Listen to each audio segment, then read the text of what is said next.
dive. So today we're tackling a piece of advice you've probably heard a million times in the entrepreneurial world. Oh, yeah, the classic do what you love and the money will follow. Exactly that one. We've got a source here that basically calls it out as, well, potentially harmful advice, a big misconception. Mm-hmm. And we're going to break down why that might be. Yeah, so if you're looking for a quick way to understand this whole debate, maybe you're thinking of starting something or you're already in it, this deep dive should give you some useful perspective. Definitely. Look, the idea is super appealing, right? Turning your passion into your paycheck. Who wouldn't want that?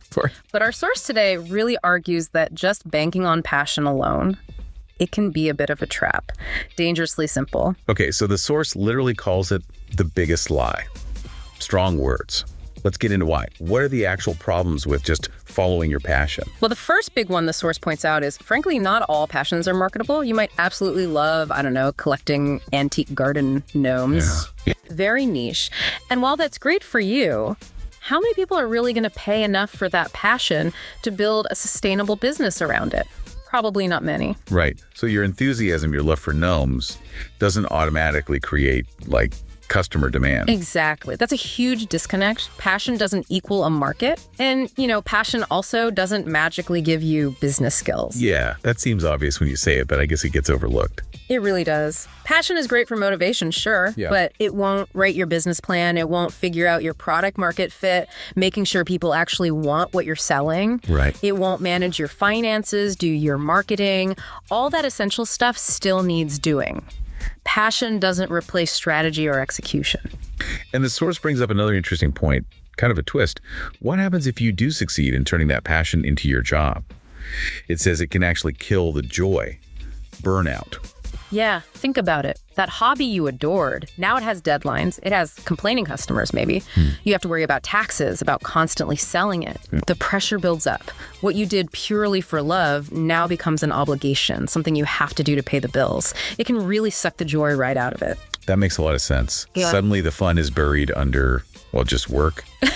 And the source also hits on the fact that the reality of entrepreneurship often isn't what people imagine, is it? It's not always glamorous. Not at all. It often involves a ton of stress, loads of uncertainty, incredibly long hours. There's boredom sometimes doing the mundane tasks.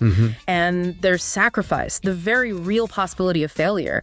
It's often far from that constant passion-fueled adventure the advice implies. Okay, so if do what you love is potentially flawed advice, what's the alternative? What does the source suggest instead? The alternative truth, according to the source, is something like, do what the market values, and then learn to love the process. Okay. So flip the focus. Not inward on your love, but outward on what the world actually needs or wants. Precisely. Build something useful. Solve a real problem people have. That's the starting point. And learn to love the process. What does that mean exactly? It means finding satisfaction in the building itself, in the growth, in overcoming the challenges, in adapting when things change because they always do. Right. Adaptability is key. Absolutely. And finding purpose not just in the initial idea, but in creating systems, helping people, making an impact. That can be deeply satisfying, even when it's, hard work and not pure passion every single minute. So it's shifting the fundamental question you ask yourself at the start. Exactly. Instead of just, what do I love doing? Well, the source recommends asking, okay, where do my interests overlap with a real need out there? And how can I consistently provide value in that space? That feels like a much more grounded approach. It guides you towards something potentially more viable from the get-go. It does. It's about finding that intersection between your capabilities, maybe some interests, and genuine market demand.